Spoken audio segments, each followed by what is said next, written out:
Thank you so much, everyone, for coming. My name is Shushi Lee. I'm a product marketing manager here at Semgrep, and I'm joined by Jack Moxon, who is our wonderful product manager. He leads SAST and AI. And so I spend a lot of time talking to customers, so does he.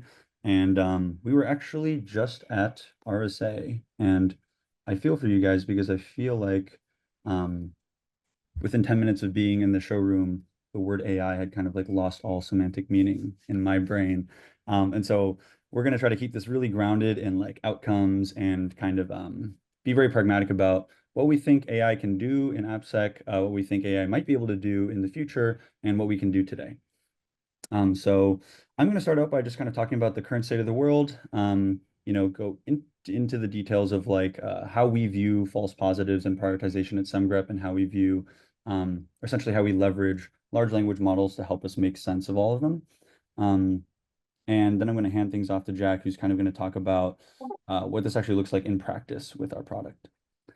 Okay, so maybe if you were to go to RSA 2 years ago, shift left is the thing you might have seen everywhere. Now it's AI, but in practice, even though the buzzword has shifted to AI, the core principle of shift left is very true, right? So I think as AppSec people, our nirvana state is kind of pretty much at the end of the day, in practice, shift left, great concept. It's kind of the ideal state that we're all working towards. The real question is, how do we get there, right? And what's the bottleneck? And the bottleneck is just the noise that we have with the SaaS tools of today. So this isn't specific to Semgrep. It's not specific to Sneak or any of our competitors. It's just the, inherent to how SaaS tools work. They're static analyzers. They're only looking at the syntax of code. They don't understand the context. And so you're going to have a large percentage of findings that, even with the best rule set, um, are just going to be incorrect in context, if that makes sense.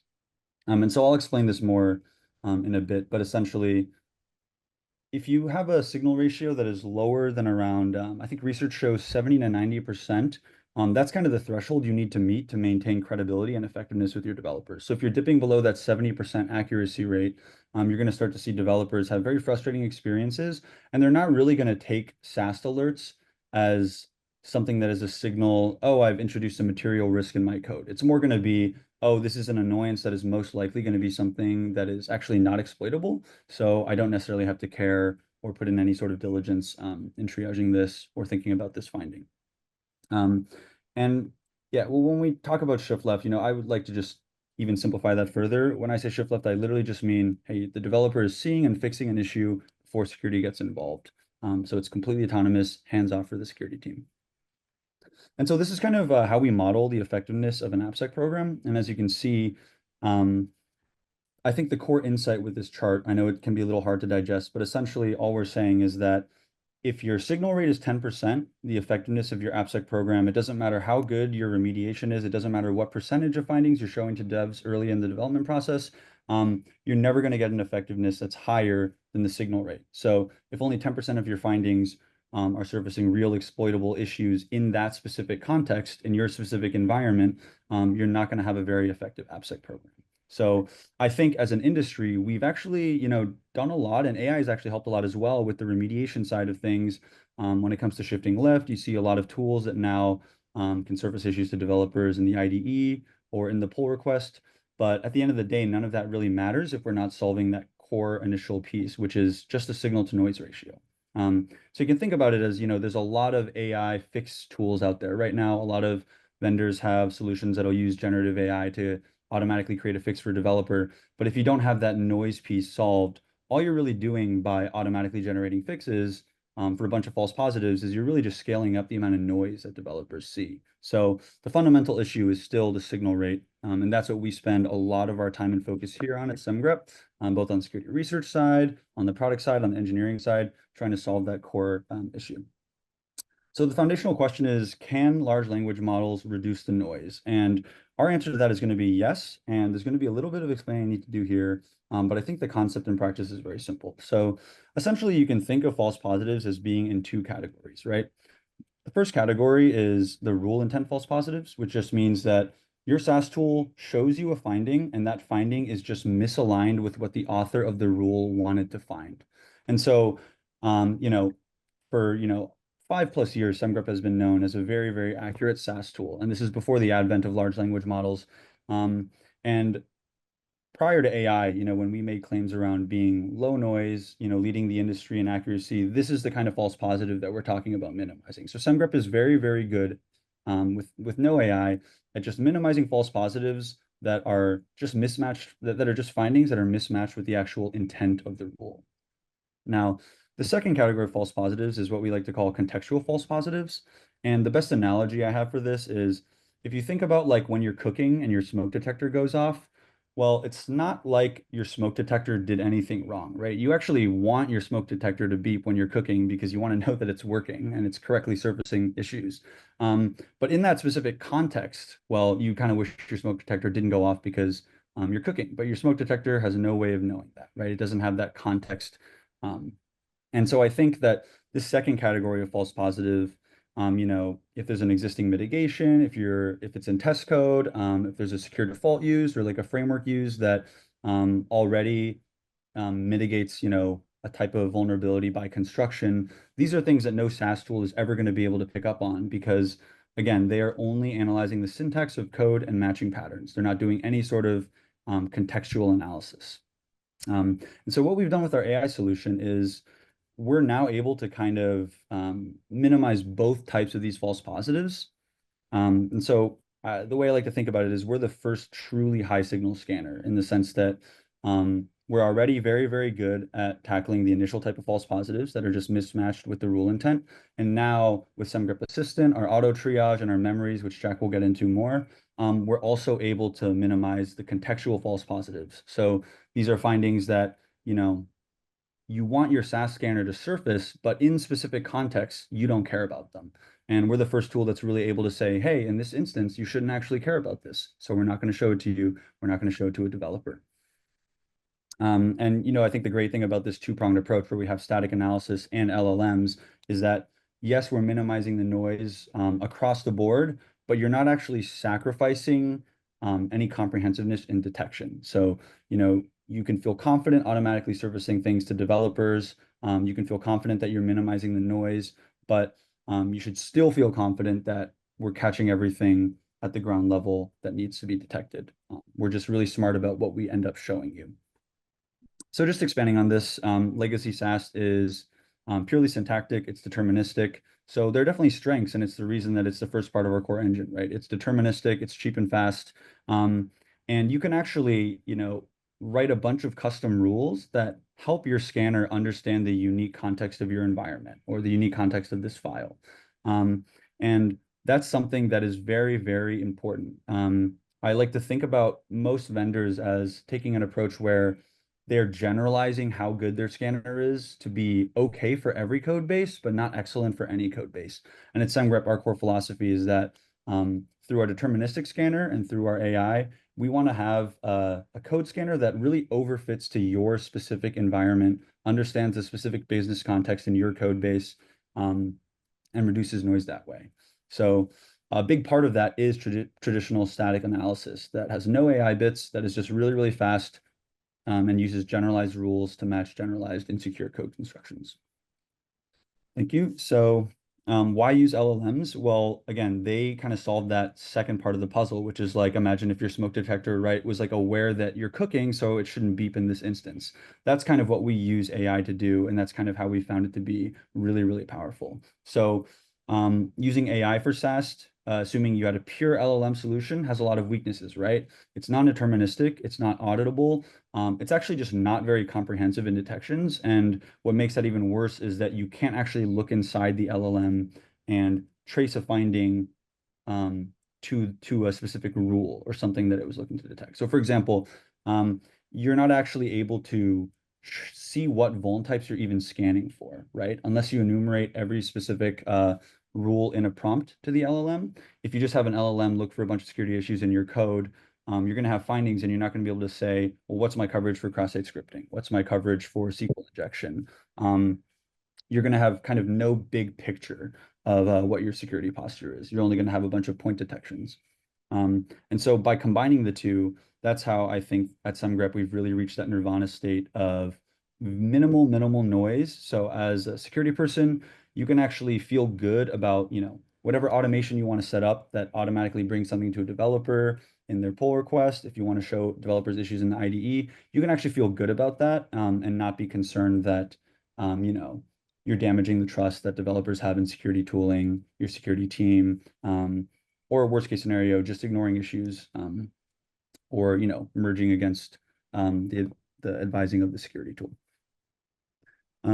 So one thing that's been very challenging for us from a marketing perspective at Semgrep, at least from my perspective, is just communicating to people how robust our solution is and how much proprietary information we're passing to the LLM. Because on the surface level, you could really just ask an LLM, hey, do you think this is a false positive? Hey, do you think this is a security issue? And you can take that output and you can show it to someone in an app, and it's just not going to be very good. And so what really determines the outcomes with these AI-enabled AppSec solutions is what unique proprietary information do you have to give the LLM? What context do you have to give the LLM so it can actually make the right decision the vast majority of the time? And so, you can see here all of the things we pass to the LLM, right? To make a confident triage decision, or for Semgrep Assistant to make a confident triage decision, we need to give it file information, commit data, prior triage history, the data flow analysis and data flow traces, surrounding lines of code around all of the traces, and even more, right? And when you think about Semgrep as an engine, it's fast, it's deterministic, and it's transparent. So actually, when it comes to the remediation side of things, the LLM is actually able to use Semgrep as a tool. So if an LLM is going to generate an AI fix for a finding, right? As part of the prompt chain, we can actually take that fix and run it back through Semgrep's deterministic engine and say, okay, that actually fixed the issue, or no, it didn't. And so this is kind of just a glimpse into all the stuff that's going on behind the scenes that you don't see in the app, that makes our AI solution something that not only is highly accurate, but in our opinion, something that is very unique to Semgrep and not something that would really be replicable by one of our competitors. And so you can see this manifest in our agreement rate, right? So at the end of the day, we only care about outcomes. And so we're going to measure the usefulness of our AI solution purely based on what percentage of the time is it right. And so we do this through our user agreement rate, which we have at 95% right now. And this is essentially a data set of all of our customers, over 1,000, over 600,000 findings analyzed. 90 of these customers are enterprises with very large, complex code bases. We have like microservice shops, like large mono repos. So a very diverse group of customers. And we essentially just see how often they agree with assistant's decision. And I think an important thing to note here is that humans are actually biased towards giving a thumbs down, right? So how we ask for the agreement rate is we essentially, when a system makes a decision, we have a thumbs up and a thumbs down. And 95% of the time, our users agree and give a thumbs up. And if you think about how humans work, generally you're more biased or inclined to give a thumbs down when something's not working, and you're more likely to just not give a thumbs up when something is working, because you kind of feel like, oh, there's an issue here, I have to point it out. And so even with that bias in place, we still have a 95% user agreement rate, which we're very, very proud of. And then on the other side of the coin, we want to make sure we are actually having security researchers, like the experts, our in-house experts, the smartest people at our company, look through assistant findings and make sure that from a very rigorous technical and academic perspective, it's doing the right thing and making the right decisions. And our security research rate is actually higher. So both of these numbers in tandem, I think, give our prospects like a very, very confident and comprehensive understanding of like how assistant is going to perform and how our AI analyses are going to perform in the real world in real contexts. And so now I'm going to hand things off to Jack, who's going to share a lot of really, really interesting learnings from a lot of aggregated anonymized data that we have from customers, and then also just actually walk you through what all of this stuff looks like in our platform in practice. So I'm going to hand off to Jack. Awesome. Thanks, Shushi. So we understand, I think now Shushi's framed it very nicely, some of the challenges and the pain points around false positives. So let's dig into some of the kind of experiences our customers have, and then I'll do a demo of Assistant so you can feel what it would actually be like to work with Semgrep Assistant. So as Shushi's already kind of covered, our philosophy has always been, how do we bring the best of both worlds from static analysis and AI and LLMs? And the model in my mind is kind of, we still have this deterministic engine, which is Semgrep Pro engine. That's world-class static analysis. It's deterministic. It's something that you can write custom rules for, and it's going to give you the best results out of the box. The second step is, okay, but of those findings that our engine discovers, can we use that context that Chushi's talking about to identify which things are true positives? And then of those true positives, we also have some AI prioritization features where we can actually look at, hey, is this SQL injection in a developer script that's not deployed anywhere, or is this SQL injection in a core auth service that's deployed all over and used all over my application? And then finally, of those important findings, how do we make sure that 100% of them are fixed? So today, because we're talking a lot about false positives, we're going to really zoom in and do a deep dive on the triage section here. So a vulnerability comes in. Semgrep Assistant does lots of different things. It looks for the risk assessment, which we call component tagging. It gives guidance and code fixes where possible. But we're really going to zoom in today on the triage aspect. And I just want to start with a quick code example, because I think this will just sort of illustrate everything Shushi has already been sort of sharing, which is that static analysis tools are great at matching patterns in your code. So here we have an example where there's some potentially untrusted data that's being used to build an HTTP request. So a static analysis tool like Semgrep is going to flag that. And so you can kind of see this is a PR comment that has looked at that bit of code, and it would tell the developer, hey, untrusted input being used to build the HTTP request is insecure, could be an SSRF attack vector here, so we should fix this. But there is a line of code, which is line 12 here, where the developer actually did the right thing. So they are validating that user input using this validate proxy request function. And so you can imagine the experience of a developer where you've done the right thing, and then a SAST tool tells you, hey, you have a vulnerability here. And then depending on your organization's policies, you have to go to security and get an approval, and it's slowed down your PR when you've done the right thing in the first place. And talk about a trust killer. As Shushi was saying, nothing frustrates developers more than these types of scenarios. So as Shushi mentioned, we have done a ton of research, and we get a lot of triage data from our users. So I want to go through, there's many different kind of types of false positives, but I want to go through kind of the 6 most common types. So the first one is kind of related to the one I just showed you, but slightly different, which would be that the taint data source is trusted. So perhaps a SAST tool like Semgrep is flagging something, but an AppSec engineer or a developer would actually know that the service where the data is coming from is trusted. And you can imagine, developers or AppSec could review that and identify a false positive that way. The nice thing is LLMs can also do that. So as I'll show you in a minute in our demo, we allow you to kind of create these memories where you can say things like this, like, hey, this URL is constructed from data that we control.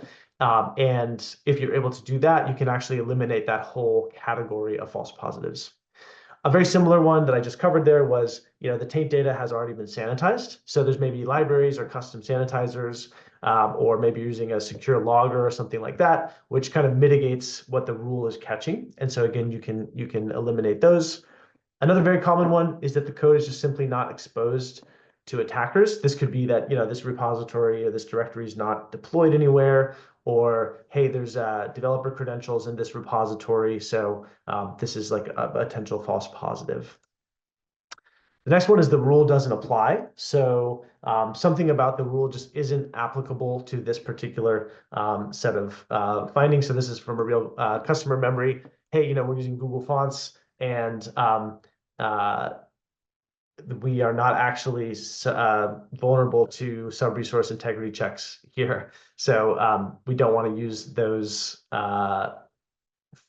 rules to flag vulnerabilities to our developers in that case. Next one is the code's not first party. So maybe you just know hey, this is actually third-party code. We don't control it. So it's kind of not something that we want to flag to our developers. And then lastly, there's a bug in the rule pattern, or the rule pattern's not quite catching what we would expect it to do. So you can basically just instruct an LLM or assistant to ignore those types of false positives. And so that brings us to the idea of auto triage memories. So what I'll show you in the demo, Semgrep Assistant will actually make triage decisions on behalf of our customers.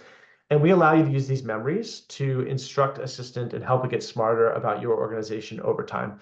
So we already have custom rules. So we allow you to write and edit custom rules to tailor the SAST engine to your organization, but memories make this super, super easy. And I'm going to demo that in just a second. But the upshot of with memories is LLMs are really nuanced in their understanding of your code base. So a single memory can kind of give a general instruction, and then the LLM can find other examples there. So in the past, in the memory I was showing before, we gave a couple examples of potential sanitizer functions. Well, now the LLM, Semgrep Assistant, is smart enough to kind of find slightly differently named sanitizer functions. So this can make a big impact in reducing false positives. So I want to get into the product itself because I think that's going to make everything even more clear. So here I am in the Semgrep dashboard. We have a couple different sort of concepts in our product. One is your production backlog. These are findings that are already in main or primary branches. Maybe they're older or have existed for a long period of time. And then we spend a lot of time focusing on what we call secure guardrails. So how do we prevent net new findings from getting into your backlog in the first place? And I really like this chart down here. I think it illustrates a lot of what Assistant is doing. So you can see, for example, I can open up for a given week, and you can see all the different findings. We have about 1,000, a little over 1,000 that have been opened. 250 or so have already been fixed. But zooming into what we've been covering in the webinar today, it looks like 178 have already been filtered by Assistant. So that means Semgrep Assistant has made a determination about 178 findings that it matches one of those 6 categories that I talked about, and or potentially something else, and has flagged them as, hey, this is contextually safe to ignore. So let's open up one, and I think you can actually understand a little bit better what's going on here.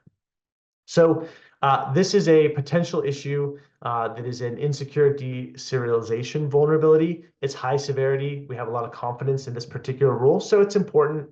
We want to make sure that we address it. You can actually come in here, though, and very quickly see as an AppSec engineer, Semgrep Assistant thinks it's a false positive. And right underneath that, you can see very clearly in about a sentence or two, the reasoning for why Semgrep Assistant thinks that's the case. So here, it was finding that the developer had actually sanitized the user input before passing it into the pickle statement, which reduces the risk of actually exploitable deserialization here. So you can also scroll down and you can double check the code here. And you can see indeed, yes, this is the line that the static analysis engine found. But you can actually see on line 12, yes, the developer did the right thing here. And Semgrep Assistant has actually correctly flagged this as a potential false positive. And the way I think about this is, as a security engineer, we want to kind of cast a wide net. We want to find as much as possible. But then we want to have an AI AppSec engineer come through and help reduce the noise so that we're not flagging false positives to developers. Which brings to this next point. So we don't put false positives in front of your developers. So when Assistant thinks something is a false positive, we actually just prevent the developer from seeing this in the first place. So no longer is the developer getting interrupted in the way that Chushi was talking about with that smoke alarm that's a false alarm. The developer can just move forward with their PR without having to deal with this. And again, that builds so much trust because you as an AppSec team can now make kind of a promise to your developers and say, hey, we're not going to put false positives in front of you. As Chushi mentioned, we've done a ton of internal benchmarking on taking customer feedback here. Over 95% of the time, people click this agree and ignore. So they're using this for triage. Less than 5% of the time do they click the disagree button. We also make it very easy, though, for you to audit this as an AppSec team. So if you come in here, let's actually just filter to all of the findings that Assistant thinks are potentially a false positive. And again, you're going to be able to see very clearly for all of my different findings, the reasoning written right here. So you can see, hey, this has been filtered. We prevented the developer from seeing this. But it's up to the AppSec team ultimately to close this, and they can go through. And if you agree, you can actually click through and see, hey, here's 400 findings. Okay, they all look to have very similar reasoning. You can go ahead and click through, and you can bulk triage and mark this as safe to ignore. So that's saving customers a ton of time. And it's not just about false positives. I mean, I think a lot about when I talk to our customers, doing this kind of triage is one of the most cognitively demanding things that you can do. If you think about, everyone says, hey, we're a small AppSec team. We're supporting hundreds or thousands of developers with a team of 5 to 15 people in a lot of cases. And this is true at Fortune 500 companies and small startups. They always say, hey, we don't have time to triage everything. The nice thing about LLMs and AI is, A, it never sleeps. So you can actually imagine having an LLM go through and comb through 33,000 findings, which would be very hard for your team to actually go do. And secondly, LLMs speak every programming language. So the amount of context switching that a human would have to do just makes this a very difficult task. But you can actually turn Semgrep Assistant loose on your backlog and go through and filter out a lot of these false positives. We are seeing by default, I think when you turn on Assistant, you get about a 20 to 30% reduction in the amount of false positives in your backlog. So we've been seeing our customers take a big bite out of their backlogs just by turning Assistant on in the first place. But the cool thing is it actually gets better over time. So I mentioned in my slides, we have this concept called Semgrep Assistant memories. And memories are basically ways to tune Assistant to get smarter as it learns more about your code base and your organization. So I like to think about it as, imagine you hired 10 AppSec engineers and you asked them to go through and start triaging some of your findings. Well, there's certain things that you might teach them or coach them to do, and they would use that knowledge to make smarter assessments about triage. That's basically what Memories is doing for you. So right now, let's take a look at one. So Semgrep Assistant is going to learn from different sources of feedback in the product. So right now, we allow our developers to give feedback on findings. And if Semgrep Assistant sees a pattern, so maybe 3 or 4 developers on the same rule provide very similar false positive reasoning. Like here you can see one of our developers, Nitin, has explained why a finding on this rule was a false positive. Semgrep Assistant will kind of look for those patterns and turn them into more generic memories that can be used going forward. So as an AppSec engineer, I can come in and review these, and I can say, oh yeah, that memory makes sense. I can click here and I can actually see the impact of the memory. So if I were to turn on this memory, that's 615 likely false positives that I could eliminate from my backlog going retroactively. And in the future, I'm going to be much less likely to annoy a developer with a potential false positive because I've turned this on. Of course, I can come in, I can edit the memory, I can change the different scopes, by project, by rules, and it makes it really easy for me to be very targeted with these memories. And then it's very easy for you to review and turn these on. The net result here is we're already seeing even better false positive reduction by using memory. So we are starting to, on the product team, get feedback from customers where they said, hey, I turned on memories, and after I added a few and Semgrep added a few for me, I'm not seeing any more false positives. To me, as a product manager, that is music to my ears. That's one of the most exciting things to hear, to actually imagine building a SAST scanner that didn't have any false positives. 2 years ago, I would have said that's impossible, but it's really cool to actually see that vision come together by combining SAST with LLMs and AI. This is the real money number here, though. So this is 3,000 comments that would have annoyed developers that Semgrep Assistant has been able to filter out for developers. So looping all the way back to Chushi's early slides about you got to have a strong signal to noise ratio in order to keep the trust high to actually get things fixed. We're able to do that here. And we spend a lot of time on false positives, but what it's really about is getting the true positives fixed. And that's what I want to show next. So this is a pull request. So let's take off our AppSec hat for a second. Let's put on our developer hat and imagine, hey, I'm a developer. I'm on a deadline. I'm trying to get something shipped. I care about security, but it's not an area of expertise for me, and it's not necessarily my P0. But I'm working on some code, and I get a notification in a pull request, and it says, hey, Semgrep flagged an issue in my code. So in this case, I'm putting data from an untrusted source into a logger. That's not good. And that's going to be an interruption. Well, the first step is because of all of that work we did on eliminating false positives, the developer knows that this is something that I should actually pay attention to. Even better, though, Semgrep Assistant has already written the fix for the developer. So you can see right here, I understand what the issue is. If I want to go deeper, I can open up the data flow graph and understand a bit more about the context here. But as a developer, I can see the fix written for me, which is wonderful. I can actually open this up and I can see detailed instructions of how to fix this so I can prevent this from happening in the future. And again, as a developer, this is such a better experience than what people are used to with traditional SaaS tooling.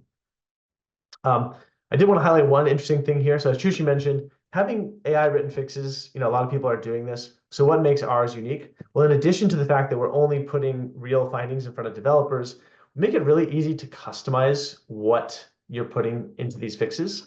So memories can also be used to instruct Assistant for the guidance that it gives. So in this case, one of our developers, David, or AppSec engineers, David, added a memory saying, hey, we have this particular secure logger that we want to use in remediating these kind of vulnerabilities. And you can see that Semgrep Assistant has actually leveraged that exact tool for the job. So again, allowing Assistant to do a lot of the manual work for you with just guidance from AppSec allows you to scale your small team in a way that would be pretty much impossible if you're actually having humans do all of this work.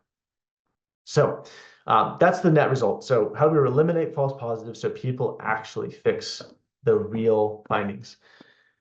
So that's the first part of the demo I wanted to show. There was just one more thing I did want to cover briefly. So the other thing we have Semgrep Assistant do is we have it look at risk and help you prioritize. So today, in this particular org, I've got 32,000 findings. This is really common, right? We have customers with millions of findings. That can be pretty tedious and hard to know where to start. With Semgrep Assistant, we can actually help you understand which of the findings are true positives that are real, and then what's the actual risk, and are they like more important than other things? So the first thing I can do is just filter by severity. Most tools will have this, right? So I take my list of 32,000, but I still got 2,300 findings. So that's still kind of hard for me to know where to get started. We can filter down for the assistant true positives. And then we also have Assistant look and try to assess risk on each finding. So as I mentioned before, is this a SQL injection vulnerability in a developer script in a repository that's not deployed anywhere, and so it's probably like low risk, relatively speaking? Or is this SQL injection in a auth service that is used all over my application? So I can click on high risk here. If I come up here, well, now we have 18 findings that meet these criteria. So I took my list of 32,000, and now I know the 18 that I should go fix this week. This makes life a lot easier for busy security professionals who have a lot on their plates to be able to know, okay, these are the important findings. I can trust that they're real, and Assistant is already going to help me get them fixed by writing the fix.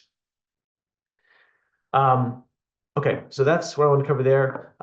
One last thought on memories. So we have a Fortune 500 company that added, I think, 2 memories around their SSRF vulnerability backlog, and they were able to reduce the backlog by about 50% just by adding those 2 memories. So we're already seeing pretty excellent impact for our customers with this feature. So that's how we are helping reduce false positives. Let me just wrap up kind of briefly here. So for us, our philosophy at Semgrep is we are AppSec for builders. So how do we help developers actually trust security tools and want to get things fixed? Well, I think that comes down to being able to make a few promises to your developers. The first is, hey, if we can't tell you what to change, we won't show it to you. So we're not going to show you findings that don't have a clear guidance for how to fix it, both in terms of a code snippet of like, here's a suggestion of what you could commit, as well as step-by-step guidance. With AI, you can now actually review every single finding and have your AppSec team deliver that. The second thing is we're only going to ask you to fix things that are real and critical. So that's the theme of today's talk. Hey, we are going to look for findings and weed out the false positives before we ever even put it in front of a developer. That's a great promise to be able to make. And then we will also prioritize even amongst those because you're still going to have a lot of findings that might be true positives, but we can help you focus on the things that are easiest to fix.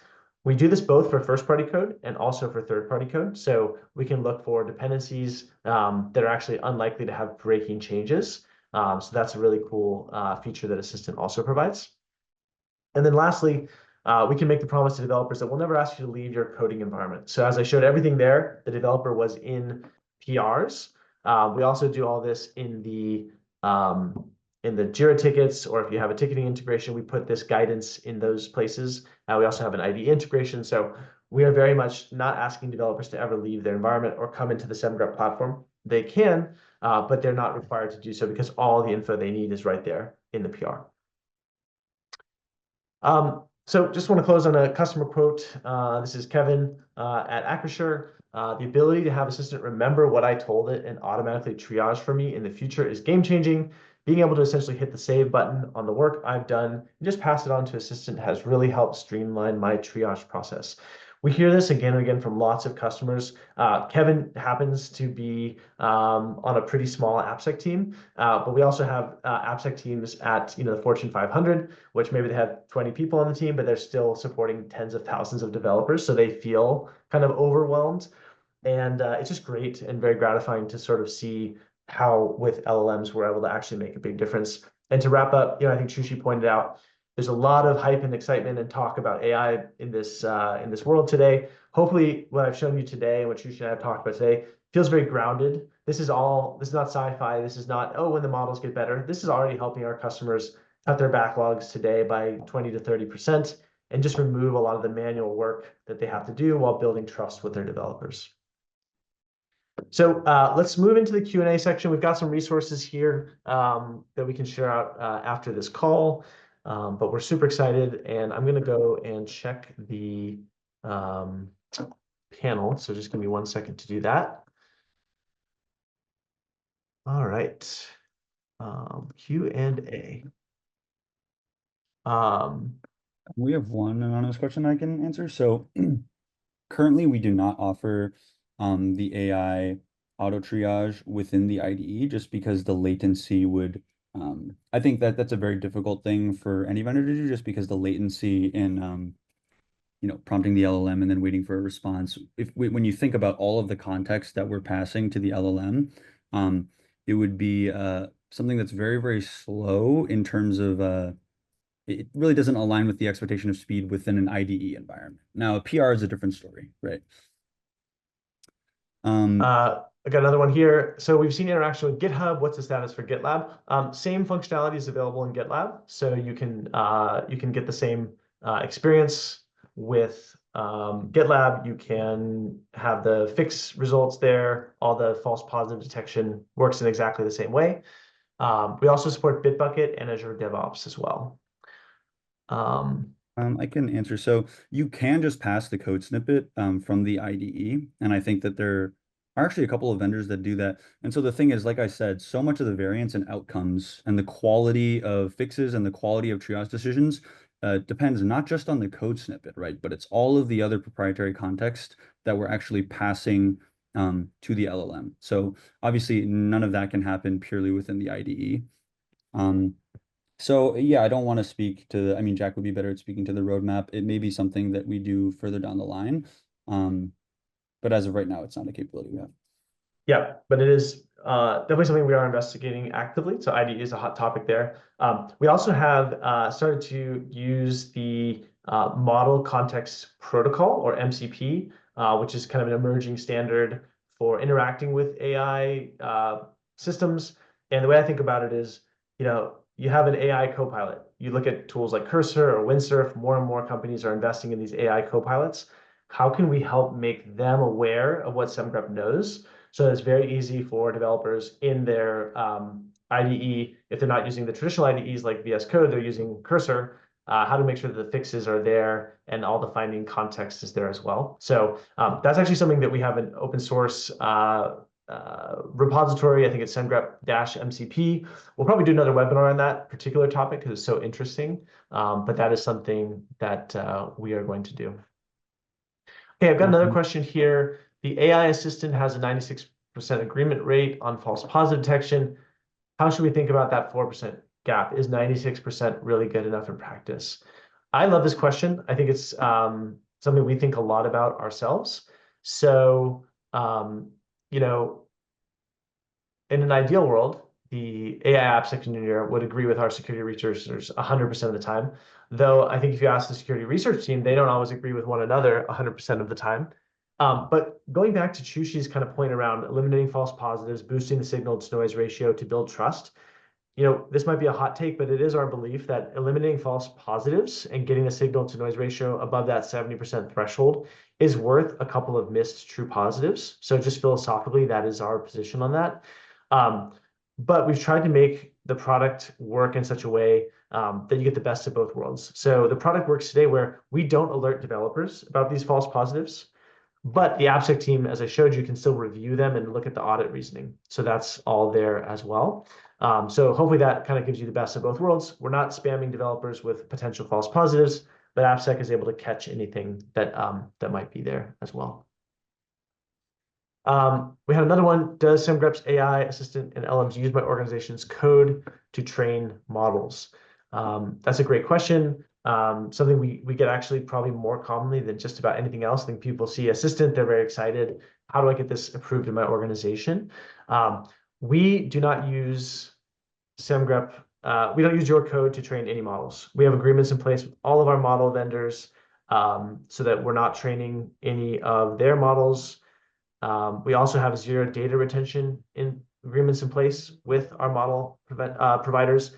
And we even let you bring your own API key. So if you want to use your own relationship with various model providers, like if you're using Amazon Bedrock, or if you're using OpenAI and you have your own key, or you're using Azure's instance of OpenAI, all of that is very flexible, and we allow you to kind of control that yourself.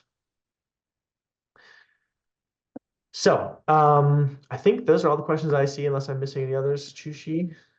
I think we can call it. Thank you so much, everyone, for joining.